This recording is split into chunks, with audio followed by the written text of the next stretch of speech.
adanya. Terima kasih.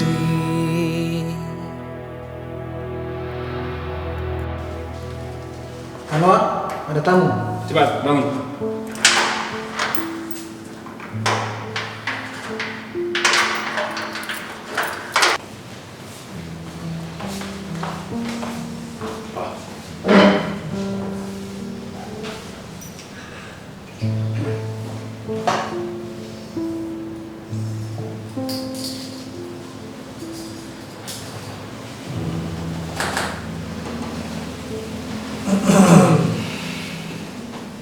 Gimana kabar kamu, Noah? Aduh, Papa sedih deh lihat kondisi kamu seperti ini. Emang gimana sih kemarin kejadiannya? Udah lah, Pak. Seriusan, Pak. Noah nggak pengen bahas tentang ini lagi, Pak. Udah jatuh ditimpa tangga lagi, Pak. Noah nggak habis pikir, Noah bisa sampai kena tipu oleh pacar sendiri, Pak. Dan bisa sampai kelilit hutang, bunuh orang. Dan yang ngutangin itu adalah orang yang hamilin Ruth, Pak. Aku kesal, aku galau, aku kacau, aku kecewa. Karena semua aku kangen, tapi gengsi, aku tidak ingin bertemu. Siapa harta yang membuatku begini, harta yang buatku lupa diri.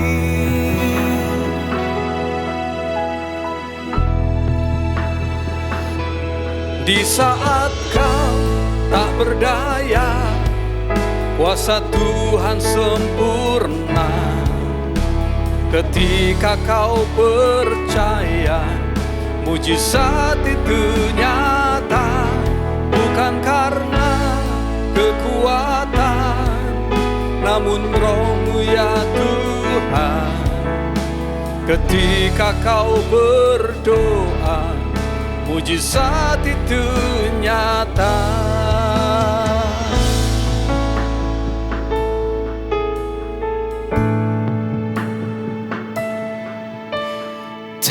Terbataskah kuasa Tuhan? Semua dapat Dia lakukan. Semua kelihatan mustahil bagiku. Itu sangat mungkin baginya. Tuhan, Dia di mana Dia berada saat aku membutuhkan Tuhan, tapi Dia acuhkan diriku. Jangan tanya, oh mengapa, oh kenapa ku pergi tinggalkan semua. Karena aku tak sanggup sendiri.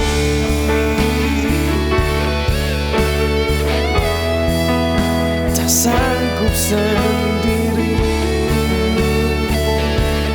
Oh.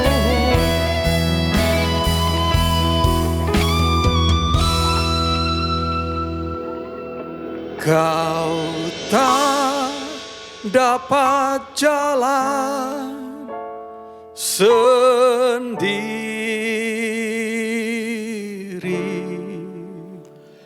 Tuhan, tolonglah aku.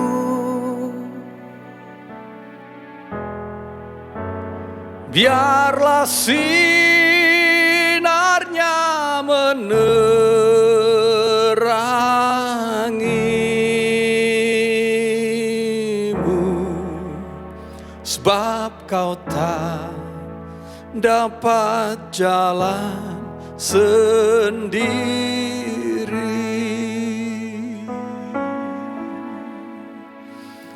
ketika kau berdoa, mujizat itu nyata. Jadi kamu kelibet utang. Pak, udah. Hutang cuman perangkap dan bom waktu. Gini, dalam bisnis boleh cari pinjaman. Kalau itu tujuannya untuk jadi daya ungkit, untuk berkembangnya usaha kita, untuk kemajuan usahanya Noah. Papa sampai sebesar ini juga dibantu dari utang. Jadi boleh Noah. Nah, yang jadi masalah adalah kalau Noah pakai pinjaman itu untuk sesuatu hal yang konsumtif. Sesuatu hal yang nggak benar, itu yang nggak boleh. Terus kalau waktu bisa diputar balik, kira-kira Noah mau lakuin apa yang terbaik? Noah nggak mau kemakan ketamakan Noah sendiri. Noah nggak mau percaya dengan satu orang saja dan itu orang yang paling dekat sama Noah, Pak. Dan Noah baru sadar ini semua hanya tipuan, Pak. Papa berharap kamu bisa jadi anak yang bisa dipercaya. Bahkan dari pelajaran penting berharga ini kamu bisa menata hidupmu lagi dengan baik, punya masa depan yang lebih baik. Karena anak Papa ini anak yang hebat. Maafin Noah, Pak. Noah banyak buat kesalahan, banyak kecewain Papa. Oke, Papa maafin dan terus maju. Nah, seru kan ceritanya? Mau tahu gimana kelanjutannya sama si Noah dan teman-teman keluarganya? Kita stop dulu sampai sini ya. Saya Joshua ingin mengajak teman-teman kita semua, baik di City Light maupun di tempat lain, kita mau memberikan yang terbaik. Jadi sengaja kita buat film ini bukan untuk keren-kerenan aja nih. Kita mau kumpulkan dana, kita mau fundraising untuk program misi dari City Light ya, yang selama ini juga kita sudah banyak bantu. Ada di Palu Donggala dulu, rumah ramah perempuan. Ada juga kita bantu jalan di daerah Pekodokan di Cilacap sampai kita kumpulkan dana 200 juta waktu itu ya. Nah, kita mau adakan misi lagi, belum tahu kemana, masih digodok. Dan kita mau cari yang terbaik. Dan yang pasti nanti kita akan membantu orang-orang yang non-Kristen, bukan membantu gereja lagi ya. Nah, karena itu episode terakhirnya akan kita tayangkan kalau sudah terkumpul 200 juta. Nah, bahkan kalau perlu nanti 300 juta gitu ya. Kita lihat gimana, kita lakukan seperti Teleton. Ayo kumpulin semua, transfer di minggu-minggu terakhir ini karena memang kita di akhir tahun.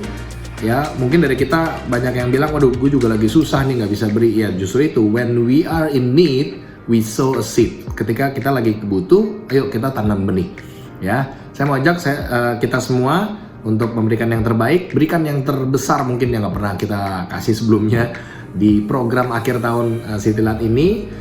Dan ketika kita tercapai 200 baru nanti tayang full movie-nya ya, full movie-nya akan muncul, sengaja digantungin nih biar pada penasaran gitu kan ya. Oke, thank you, see you, bye. Merry Christmas semuanya. Mau mengucapkan selamat Natal buat semua teman-teman Kristen yang merayakan. Kita juga mau welcome buat orang-orang yang sudah join online experience kita pada hari ini, baik yang Kristen maupun bukan Kristen. Yes, mau welcome semua. Dan setelah ini Sarah and the Gang akan mengajak kita untuk menyanyikan satu buah lagu dengan judul Do You Believe. Dan setelahnya Sarah dan Cynthia bakal sama-sama dengan kita semua menyanyikan lagu yang berjudul All Told Town of Bethlehem. Dan setelahnya dilanjutkan oleh khotbah sama papaku. Ya, oke, jadi stay tune and check it out.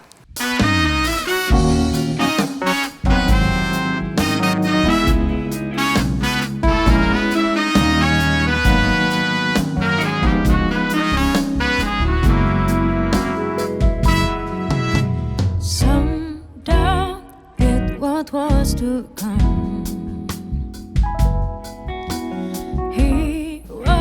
Still a chosen one. Some people say that Mary couldn't conceive, but some were waiting for the coming of the King. And they say, do you believe that today a boy is born to bring life and so much more? He's the King, do you believe? Do you believe that He is the Son of God?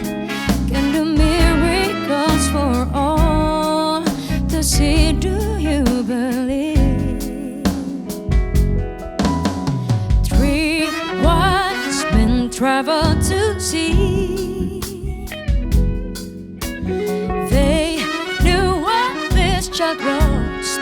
be. So they follow the stars they were seeing. When they saw him, they bowed down at his feet, and they say, do you believe that today a boy is born to bring life and so much more?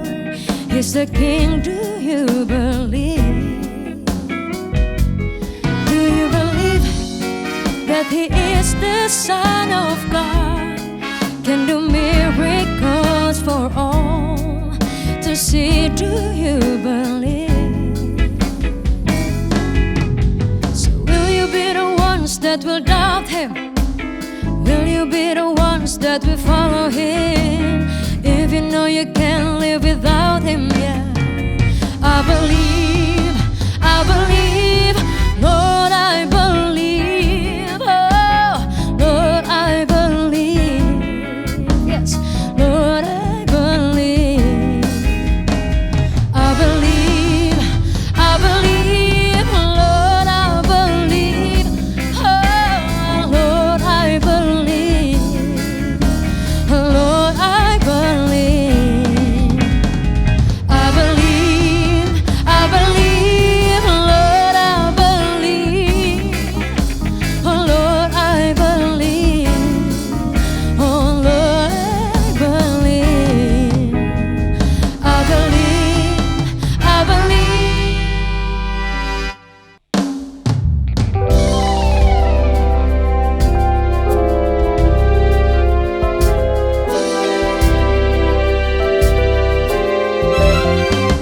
Oh, little town of Bethlehem, how still we see dear light.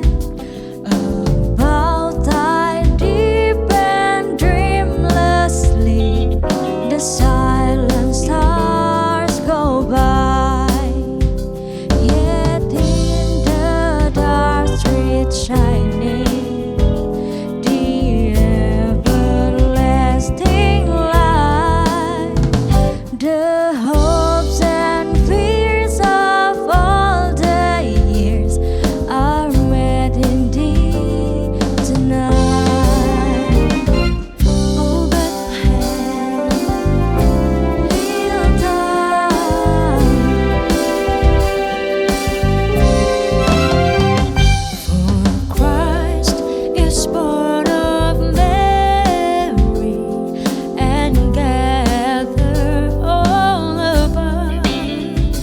While mortals sleep, the angels keep their watch of wandering love. All morning stars together proclaim thy holy birth, and praises sing to God the King, and peace to men on earth.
27 Desember tahun 1999, Gus Dur memberikan sambutan Natal dan berkata seperti ini.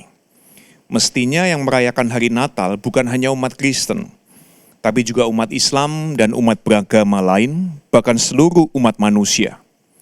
Sebab Yesus Kristus atau Isa Al-Masih adalah juru selamat seluruh umat manusia, bukan juru selamat umat Kristen saja.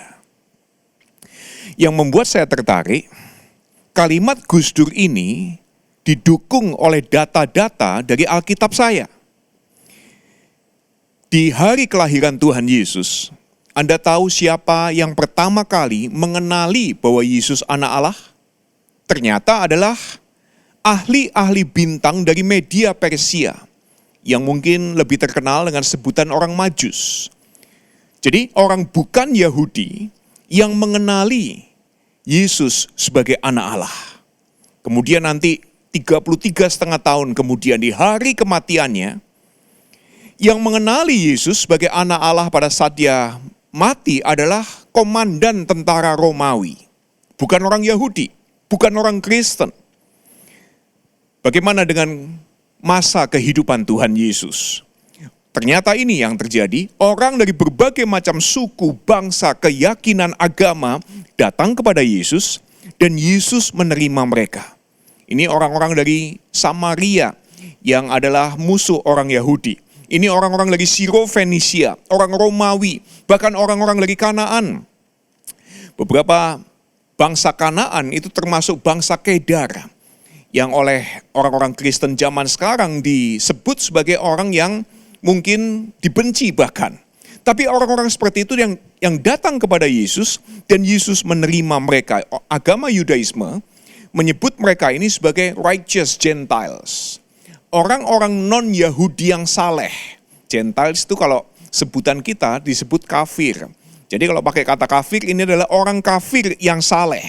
Nah, saya tidak tahu orang Kristen menyebut mereka apa. Setahu saya orang-orang Kristen memang suka nyebut-nyebut orang lain sebagai orang kafir. Padahal yang kita anggap kafir oleh orang Kristen diterima oleh Tuhan Yesus Kristus. Nah, untuk informasi bagi Anda semua, orang-orang ini pada saat ketemu dengan Tuhan Yesus tidak kemudian pindah agama jadi Yudaisme atau jadi Kristen. Mereka kembali ke komunitas agama mereka kembali ke kepercayaan mereka. Nah, saya sadar selama ini mungkin saya miss, karena saya berasumsi sekali orang ketemu dengan Yesus, maka mereka akan meninggalkan agama mereka dan bersama-sama saya pindah agama jadi agama Kristen. Memang ada beberapa orang, tapi tidak semua. Orang Majus saja misalnya, setelah mereka muncul di Bethlehem, apa yang terjadi? Kemudian mereka balik kembali ke media Persia, ngapain? Kembali jadi imam Zoroastrian. Tetapi yang menarik, Anda dan saya yang Kristen, setiap Natal mengingat kembali tentang 3 atau lebih orang Majus ini. Kita yang Kristen pada saat Natal menyanyikan tentang orang-orang Majus, kita pikir mereka adalah agamanya sama dengan kita, agama Kristen. Jadi kenapa yang Kristen sering berpikir bahwa kalau teman non-Kristen itu kenal Tuhan. Kalau ada teman non-Kristen yang datang ke gereja Kristen. Kalau ada teman non-Kristen yang ibadah di rumah Tuhan. Bahkan ikut terlibat dalam pelayanan. Saya pribadi berterima kasih kepada banyak sekali teman yang bukan Kristen, yang terlibat dalam pelayanan drama, dalam pelayanan musik, dalam berbagai macam pelayanan di belakang layar. Terima kasih untuk semua keterlibatan Anda dalam pelayanan ini. Tetapi ini yang seringkali menjadi asumsi kita semua. Kenapa kok kita yang Kristen berpikir kalau orang itu sudah pernah datang kebaktian Natal atau Paskah atau apapun, terlibat dalam pelayanan, maka mereka harus jadi Kristen. Ini sebabnya yang kita bahas di episode 24 Desember 2020, yaitu ini. Karena banyak orang Kristen percaya bahwa Allahnya Kristen itu Supreme God. Allah yang super, yang supreme, yang ternyata tidak ada. Tidak eksis itu Allah yang supreme. Ternyata Allah menjadi manusia, menjadi ordinary human. Dan kita sudah bahas juga bahwa yang percaya Supreme God kemudian menciptakan Supreme Religion. supreme problems, supreme group, supreme exclusivity, supreme doctrine of election. Padahal sekali lagi, supreme God does not exist. Nah, ada seorang penulis Injil bernama Lukas. Dia menceritakan khotbah pertama kali Tuhan Yesus. Itu terjadi di sebuah rumah ibadah Yahudi, sinagoge namanya.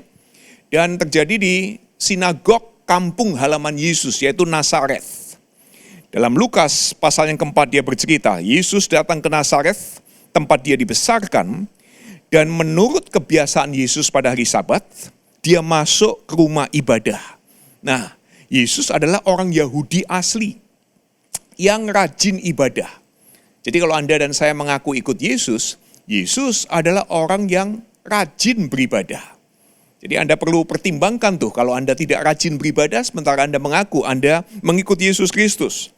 Dan kemudian diceritakan, lalu berdirilah Yesus, dia hendak membaca dari Alkitab. Nah, Alkitab yang dimaksud bukan Alkitabnya orang Kristen, tapi ini Hebrew Scripture, kitab sucinya orang Ibrani. Kemudian kepadanya diberikan kitab Yesaya. Kenapa kok Yesus disodori kitab Yesaya? Karena hampir semua anak Yahudi usia 8 tahun sudah hafal Torah dan juga hafal 66 pasal kitab Yesaya.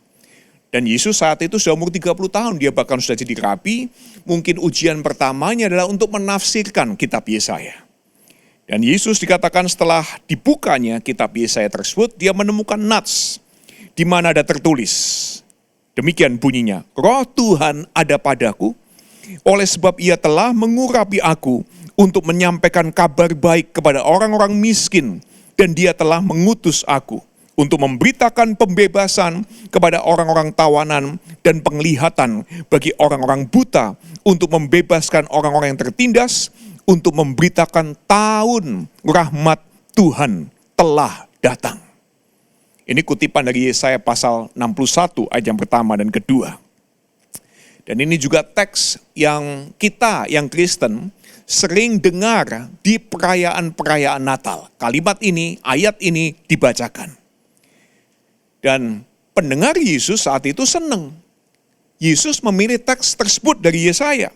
Sama seperti Anda dan saya kan juga senang toh. Anda yang mendengar saya juga senang kalau saya berkata seperti ini. Natal ini adalah tahun pembebasan. Natal ini Tuhan memberikan kebebasan kepada kita dari wabah, dari hutang, dari musibah, dari problem yang sepanjang tahun ini kita alami. Tuhan momen ini membebaskan Anda. Yang buta akan melihat, yang tertindas akan dibebaskan. Ini tahun rahmat Tuhan. Dalam bahasa Yahudi ini adalah tahun Yobel. Nah, tahun Yobel punya arti khusus bagi pendengar Yesus di sinagog hari itu. Jubilee year, ini adalah tahun yang dijelaskan oleh imamat sebagai tahun rebalancing di ekonomi. Menyeimbangkan ulang ekonomi. Tahun Yobel itu adalah perayaan 50 tahun sekali, di mana budak dibebaskan, narapidana dilepaskan, hutang diputihkan, tanah yang dipaksa dijual itu harus dikembalikan kepada pemiliknya. Imamat menjelaskan perintah Tuhan kepada bangsa Yahudi adalah engkau harus memaklumkan liberty, kebebasan di seluruh negeri bagi semua penduduk. Itu tahun Yobel. Jadi ini sebuah pernyataan yang memberikan harapan dan membangkitkan semangat bagi yang mendengar. Ini memberikan harapan akan kedamaian yang akan dialami. Yesus kemudian mengajar seperti ini. Dan pada hari ini, dia berkata, genaplah nas ini sewaktu engkau mendengarnya. Hari ini, tahun Yobel tersebut digenapi, dibebaskan semua orang yang punya problem. Dan kemudian diceritakan, semua orang itu membenarkan dia, bahkan heran akan kata-kata indah yang diucapkannya. Dan mereka berkata, kok bisa anaknya Yusuf bisa menafsir dengan sedemikian powerful. Ini kalau khotbah yang dengar nyalamin dia saat itu. What a powerful message. Ya, saya begitu diberkati oleh kalimat kamu barusan ini. Nah dulu saya pikir, dengan kalimat tadi bahwa Yesus mengatakan hari ini genaplah nas ini sewaktu engkau mendengarnya, dia sedang menyatakan dirinya sebagai Mesias. Itu dulu saya pikir seperti itu. Sama seperti banyak pikiran komentator Alkitab lainnya. Jadi Yesus akan berkata hari ini digenapi karena aku Mesias ada di sini dan membebaskan kamu. Tapi itu asumsi saya. Dan asumsi banyak komentator Alkitab. Itu bukan yang dikisahkan oleh Lukas. Yesus tidak pernah menyatakan dirinya di sini bahwa dialah sang Mesias. Yang dia katakan adalah ini, tahun Yobel, tahun rahmat pembebasan Tuhan sudah digenapi. Dan kalimat ini yang membuat pendengarnya senang dan bangga. Nah, tetapi cerita belum selesai. Kalau kita sampai di situ menafsirkannya, membacanya, maka Anda betul-betul akan salah arah untuk menangkap apa yang Tuhan pesankan lewat kisah ini. Karena kalimat berikutnya, Yesus cari gara-gara dengan orang yang lagi happy-happy ini. Dan dia berkata seperti ini, Nabi gak bakalan diterima di kampungnya. Ini kan kampungku nih, aku ini datang sebagai nabi, kamu orang senang-senang, tapi kamu belum tahu apa yang akan aku katakan selanjutnya. Nabi, aku nanti tidak akan kamu terima. Padahal sebetulnya mereka gak bilang apa-apa saat itu. Tapi ini sebuah persiapan untuk apa yang akan dia ceritakan berikutnya, yang akan mengusik kedamaian di hati pendengar-pendengarnya. Dia jelaskan, untuk siapa tahun Yobel itu? Ayat 25 dikatakan seperti ini. Kamu mau tahu untuk siapa tahun Yobel itu? Ini, pada zaman Elia, banyak sekali di antara kamu, bangsamu, janda jadi janda. Ada banyak janda di Israel. Itu sukumu, bangsamu. Dan mereka semua kelaparan dalam wabah kelaparan hebat yang terjadi selama 3,5 tahun. Tetapi Elia, Nabi Tuhan, tidak diutus untuk menolong salah satu janda yang lagi susah di antara bangsamu itu. Dia justru diutus ke janda Sarfat di Sidon. Siapa janda Sarfat di Sidon? Non-Yahudi. Dalam kata lain, ini orang kafir, non-Yahudi. Justru orang Israel tidak ditolong Tuhan lewat Elia, si kafir, si janda Sarfat, orang Sidon yang ditolong oleh Tuhan. Yesus belum berhenti. 27 ayat 27, di zaman Elisa kemudian, banyak di antara kamu, banyak di antara kita orang Yahudi yang kena kusta, menderita sakit kusta, kena virus wabah kusta. Tapi tidak ada yang disembuhkan. Justru Naaman, orang Syria, non-Yahudi yang disembuhkan. Dan kemudian diceritakan, maka sangat marahlah semua orang di rumah ibadah itu. Aneh ya, tadinya senang. Hanya 2 kalimat setelah itu berubah jadi marah besar. Mereka mau membuang Yesus, mengusirnya dan membuangnya dari tebing. Nah, beberapa di antara kita kemudian mikir, nah kan Yesus itu kan selalu orang yang selalu kontra dengan orang Yahudi. Enggak. Yesus asli Yahudi. Yang terjadi dia sedang ada dalam rumah ibadah Yahudi. Ini gereja lokalnya Yesus kalau bagi yang Kristen ini ya. Ini home congregation-nya dia ini. Itu sama seperti saya misalnya balik ke home congregation saya, ke gereja lokal saya pada saat saya kecil yang digembalakan oleh papa saya. Di mana orang-orang di gereja papa saya tahu saya sejak kecil. Kemudian saya bilang nih kepada orang-orang di gereja lokal saya. Saya bilang seperti ini. Yang mungkin juga beberapa di antaranya mendengar lewat tayangan ini. Natal 2020 ini, Tuhan Yesus akan membebaskan Ali Kalora tanpa membebaskan ratusan orang Kristen dari teroris. Yang Tuhan Yesus bebaskan justru kelompok teroris. Natal 2020 ini, Tuhan Yesus akan mengirim orang untuk memberikan sembako kepada seorang wanita janda beragama Hindu yang hidup sangat kekurangan dan sendirian. Tapi Tuhan tidak akan meninggalkan apapun di pintu rumah wanita-wanita janda yang agamanya Kristen. Natal 2020 ini, Tuhan Yesus akan menyembuhkan rekan-rekan biku Buddha, biku Buddhis yang kena COVID. Dan Tuhan akan membiarkan puluhan pendeta Kristen meninggal karena COVID. Apa yang Anda respon kalau Anda Kristen? Marah Anda. Saya aja kalau dengar Yesus ngomong seperti ini, saya termasuk yang marah saat itu. Pantas dia diusir, mau dibuang, dilempar dari tepi-tepi.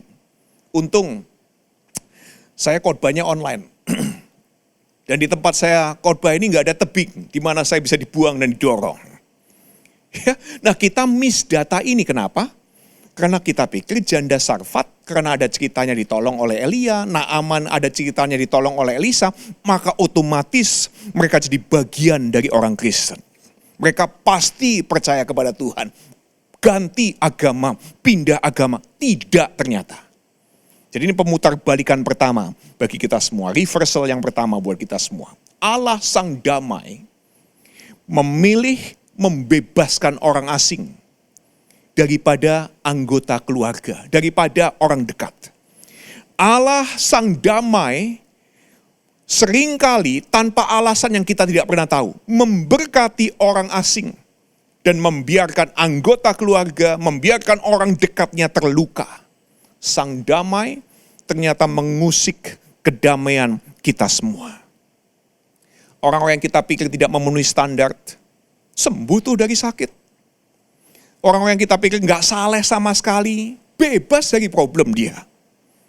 Kok bisa dibiarin bebas? Sementara aku yang saleh, yang rajin ibadah, yang doa, terus menghadapi problem ini. Kita ada yang kepingin punya anak. Tapi kita yang kepingin punya anak, hamil susah banget. Sementara kita lihat ada orang yang sembarangan, hamilnya gampang banget. Sementara kita yang sungguh-sungguh, hamil susah banget. Ya, tapi ada reversal atau pemutarbalikan yang kedua yang lebih penting dan lebih dalam adalah ini. No one possess God. Tidak seorang pun yang memiliki Tuhan. Tidak satu agama pun di dunia ini yang memiliki Tuhan. Tidak seorang pun yang memiliki Tuhan. Tuhan itu bukan something atau someone yang kita bisa poses. Tuhan bukan barang atau seseorang yang kita bisa miliki. Semua agama hanya memiliki revelations, pewahyuan dari Tuhan. Semua agama hanya memiliki kata-kata dari Tuhan, firman dari Tuhan, pesan dari Tuhan. Itu sama seperti Anda bisa memiliki khotbah saya, tapi Anda tidak bisa memiliki saya. Anda bisa possess my sermon, but you cannot possess me. Ya, Anda bisa possess Alkitab kalau Anda Kristen. Anda memiliki Alkitab di tangan Anda, tapi Anda tidak sedang memiliki Tuhan. No one possess God.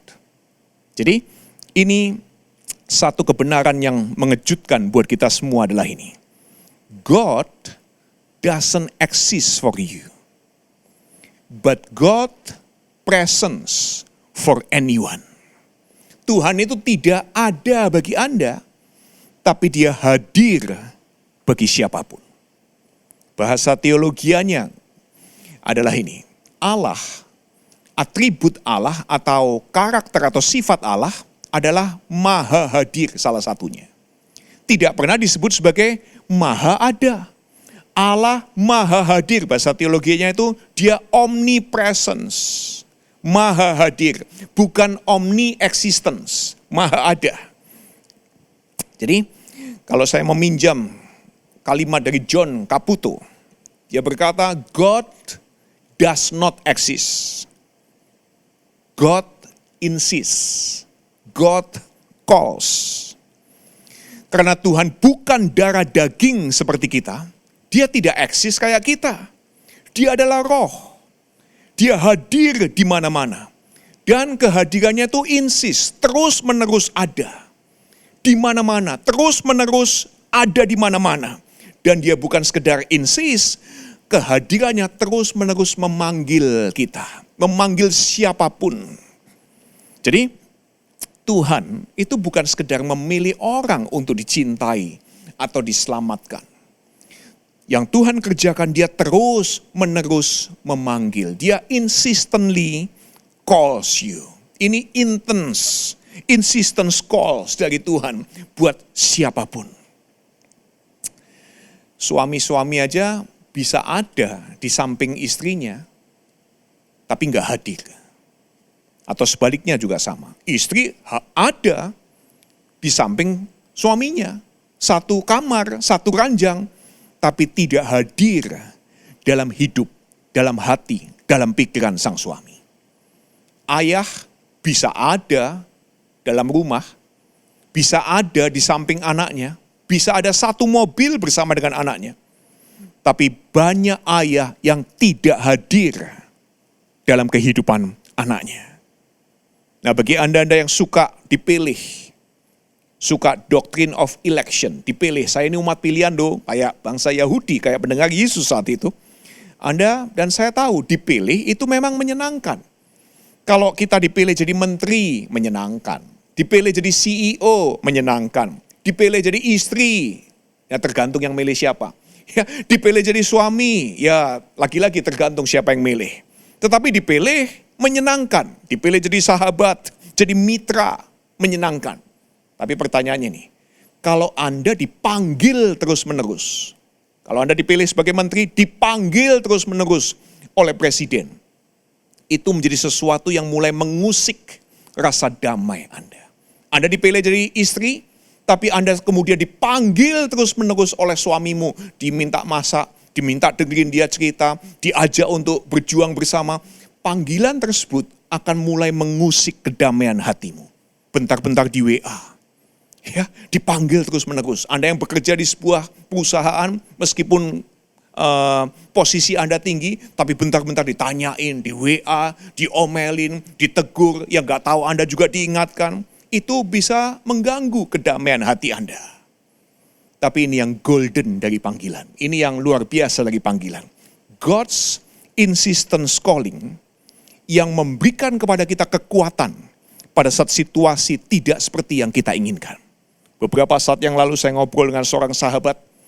Obrolan kita salah satunya berkisah atau berputar soal ini. Apa sih yang kasih extra strength, kekuatan ekstra pada saat kita menghadapi badai hidup? Kesimpulan dari pembicaraan kami adalah panggilan Tuhan. Kenapa? Karena pada saat kita mendengar suara Tuhan terus memanggil nama kita, kita jatuh dipanggil. Ayo nak, bangun lagi. Kamu kuat kok, kamu bisa bangun lagi. Sini, tak gandeng tanganmu, ayo bangun. Kita jatuh bangun lagi. Pada saat kita jauh, Tuhan memanggil nama kita, bilang, nak jangan jauh-jauh dong. Papa kangen, aku kepingin dekat, aku kepingin dengar suaramu. Ya, kita misalnya juga sedang tidak dekat dari Tuhan, atau kita lagi dekat dari Tuhan, dia pun memanggil nama kita. Ayo dong kita ngobrol, ayo kita ngopi, apa yang ada dalam hatimu? Kamu mau gak dengar papa curhat hari ini? Jadi suara Tuhan yang terus-menerus memanggil, itu ternyata yang terus ngajak kita ngobrol, tukar pikiran, doa, ditegur, diingatkan, dan juga diminta berbagi. Saya berterima kasih kepada papa saya, yang secara daging dan darah tidak eksis hari ini. Tidak ada sudah, karena dia meninggal, sudah bersama dengan Bapa di surga. Tapi ini yang terjadi. Panggilan papa saya yang terus memanggil, yang terus mengingatkan, masih terus terngiang di telinga saya. Saya terus mendengar pesannya yang terus hadir. Secara fisik dia nggak eksis, tetapi papa saya hadir dalam hidup saya kapanpun sampai saat ini. Saya berterima kasih juga kepada my mom yang terus-menerus memanggil saya. Saya berterima kasih juga kepada seorang pendeta bernama Pendeta Yakub Susabda yang terus-menerus memanggil saya, mendoakan, mengingatkan, gak segan-segan menegur saya, kadang-kadang nanya WA beberapa kalimat, tapi terus-menerus memanggil. Saya berterima kasih kepada banyak sekali teman dan rekan yang saya tidak sebut satu-satu namanya, yang manggilin saya, tanya apa kabar, manggilin saya. Tetapi semua panggilan tersebut membuat saya terus ingat pekerjaan Tuhan yang besar yang Tuhan percayakan kepada saya pada saat saya merasa lemah, saya merasa down, saya merasa burn out. Panggilan-panggilan tersebut yang membuat saya stay on course and make me to hang in there, yang terus bertahan. Jadi bagi Anda yang Kristen, renungkan coba pernyataan Tuhan Yesus Sang Damai ini. Jadi kalau Tuhan tidak eksis bagi Anda, hanya bagi Anda yang Kristen, tapi dia hadir bagi siapapun. Anda yang Kristen perlu merenungkan pernyataan Tuhan Yesus Sang Damai. Saya bacakan pernyataannya seperti ini dalam Yohanes 10. Dia berkata seperti ini, I have other sheep that do not belong to this fold. Aku punya domba lain yang tidak berada dalam kelompok ini. Menurut Anda yang Kristen, apa arti kalimat Yesus? Aku punya domba lain yang tidak ada dalam kelompok agama Kristen ini. Berarti apa yang Anda pikirkan? Kalimat berikutnya dari Yesus yang coba Anda perlu renungkan. Dalam Yohanes 14, dia berkata seperti ini, in my Father's house, there are many mansions. Di rumah Bapakku ada banyak sekali tempat tinggal. Coba Anda renungkan. Siapa kira-kira yang akan tinggal dalam rumah tempat tinggal yang banyak sekali di rumah Bapak itu? Apakah hanya Anda yang Kristen yang bakal memenuhi semua mansion tersebut? Coba Anda pikir dong. Kita hidup di planet bumi yang kecil sekali, satu titik kecil. Orang Kristen di antara 7 miliar penduduk bumi katanya 30%. Berarti kira-kira 2 miliar, 1,5 sampai 2 miliar orang Kristen. Kalau buminya aja kecil, 2 miliar orang Kristen gede atau banyak? Kecil sekali sama. Cukup nggak? Apakah bisa memenuhi semua mansions yang ada di rumah Tuhan? Jadi bagi Anda yang Kristen, jangan kaget. Kalau mungkin Anda akan ketemu banyak teman-teman yang bukan Kristen nanti di rumah Bapa. Siap-siap aja mulai sekarang. Ya, jadi Tuhan tidak eksis hanya ada bagi Anda, dia presence, hadir bagi siapapun. Dan dia terus-menerus memanggil Anda dan saya, yang Kristen mengingatkan kita akan isi hatinya. Bagaimana respon Anda? Sekarang bagi yang bukan Kristen. Bagi teman-teman yang bukan Kristen, kalau Anda mendengar ada orang-orang Kristen kayak saya atau teman Anda yang Kristen atau Anda bersekolah Kristen, guru Anda, dosen Anda ngomong seperti ini, hanya Kristen yang selamat. Hanya orang Kristen yang dicintai. Tanya kepada teman Anda. Tanya kepada dosen Anda yang Kristen. Tanya seperti ini. Kayaknya Bapak atau kamu gak kenal Tuhanmu deh. Setahu saya baca dong Lukas 4 ayat 16 sampai 28. Baca dong Yohanes 10 ayat 16. Tuhan Yesus yang bilang, aku punya domba lain yang tidak ada dalam kelompok ini. Baca dong Yohanes 14 ayat 2. Tuhan Yesus yang ngomong, di rumah Bapakku banyak tempat tinggal.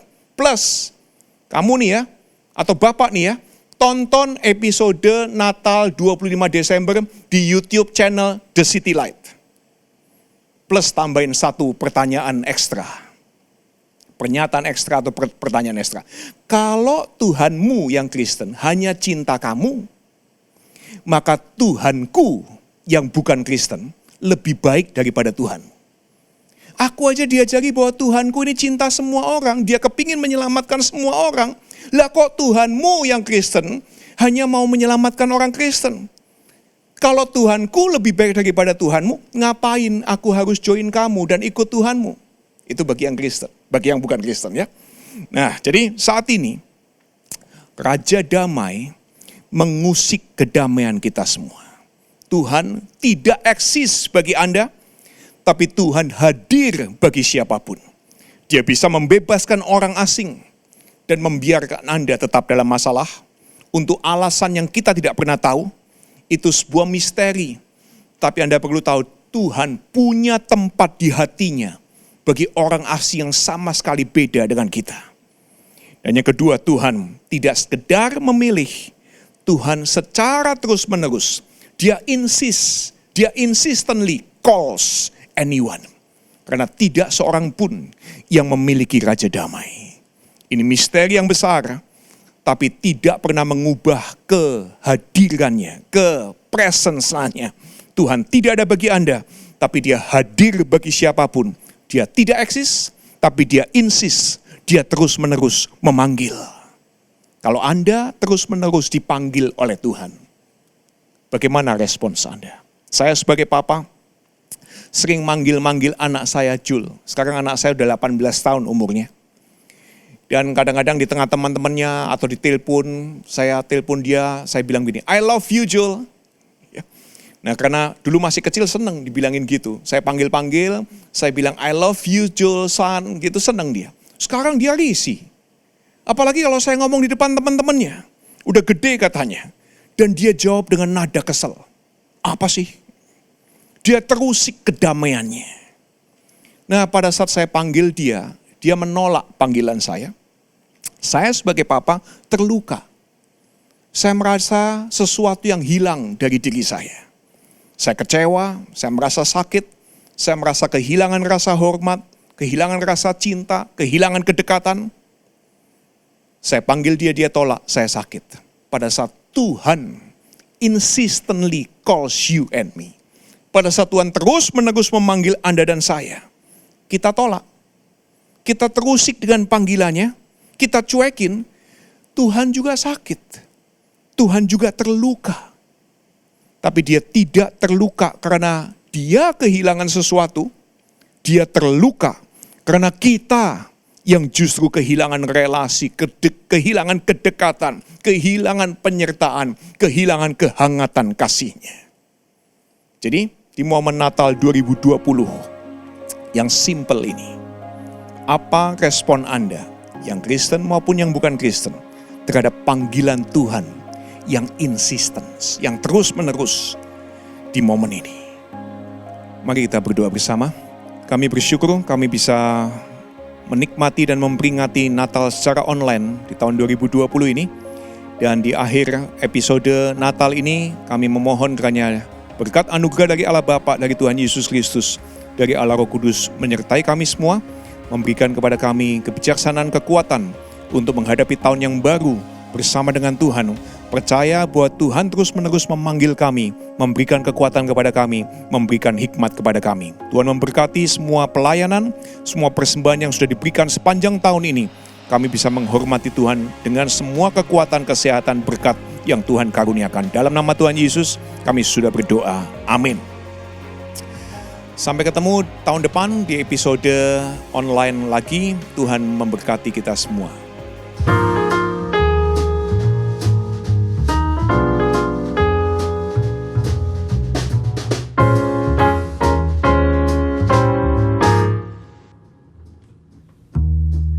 Jingle bell, jingle bell, jingle bell rock. Jingle bells swing and jingle bells ring. Snowing and blowing up bushels of fun. Now the jingle hop has begun. Jingle bell, jingle bell, jingle bell rock. Jingle bells chime in jingle bell time. Dancing and prancing in Jingle Bell Square. In the frosty air, what a bright time. It's the right time to rock the night away. Jingle bell time is a swell time to go gliding in a one-horse sleigh. Giddy up, jingle horse, pick up your feet. Jingle around the clock. Mix and mingle in a jingle in a feet. That's the Jingle Bell Rock. Shta-ba-doo-ba-doo-bye. Shta-ba-doo-ba-doo-bye, yeah. Shaloo-ba-doo-ba-ba-da-bye-bye-bye. Do-la-doo-ba-dee-doo. Shaloo-ba-dee-doo. Shaloo-ba-dee-doo-ba-doo-ba-doo-doo-day. Shaloo-ba-doo-da-doo-doo-day. Ba-doo-doo-ba-doo-ba-day. Shaloo-doo-ba-doo-doo-ba-doo-doo-ba-doo-day. Ba-doo-ba-ba-doo-ba-doo-da-doo-day. Shaloo-da-doo-da-doo-day. Ba-doo-ba-doo-da-doo-da-doo-day.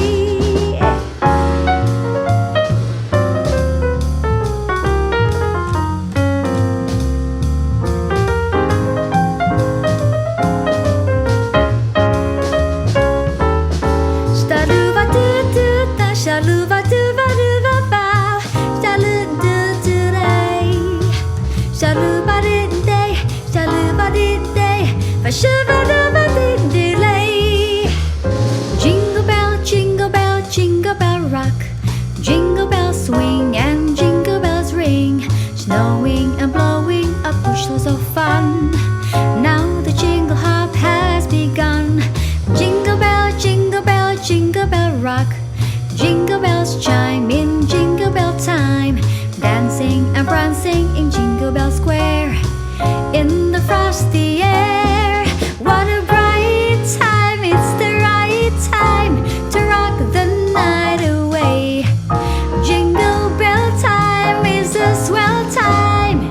to go gliding in a one-horse sleigh. Giddy up, jingle horse, pick up your feet, jingle around the clock. Oh, mix and a mingle in a jingle in a feet. That's the Jingle Bell Rock. Mix and a mingle in a jingle in a feet. That's the Jingle Bell Rock. Oh, mix and a mingle in a jingle in a feet. That's the Jingle Bell. That's the Jingle Bell. That's the Jingle Bell Rock.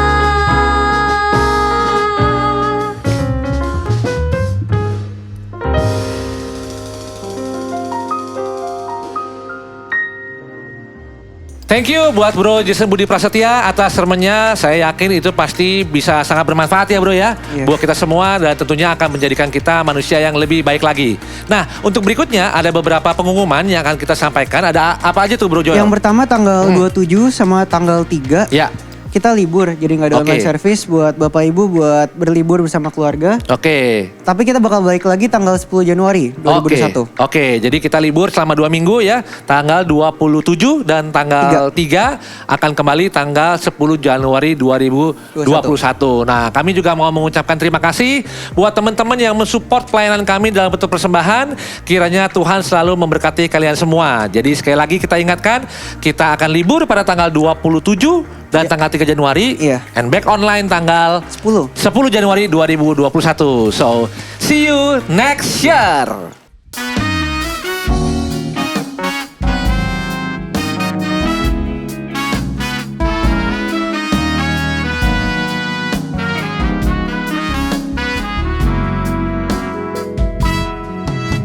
Some doubted what was to come. He was the chosen one. Some people say that Mary couldn't conceive, but some were waiting for the coming of the King. And they say, do you believe that today a boy is born to bring life and so much more? He's the King, do you believe? Do you believe that He is the Son of God? Can do miracles for all to see, do you believe? 3 wise men traveled to see. They knew what this child was to be, so they followed the stars they were seeing. When they saw Him, they bowed down at His feet, and they say, do you believe that today a boy is born to bring life and so much more? He's the King, do you believe? Do you believe that He is the Son of God? Can do miracles for all to see, do you believe? So will you be the ones that will doubt Him? Will you be the ones that will follow Him? If you know you can't live without Him, yeah. I believe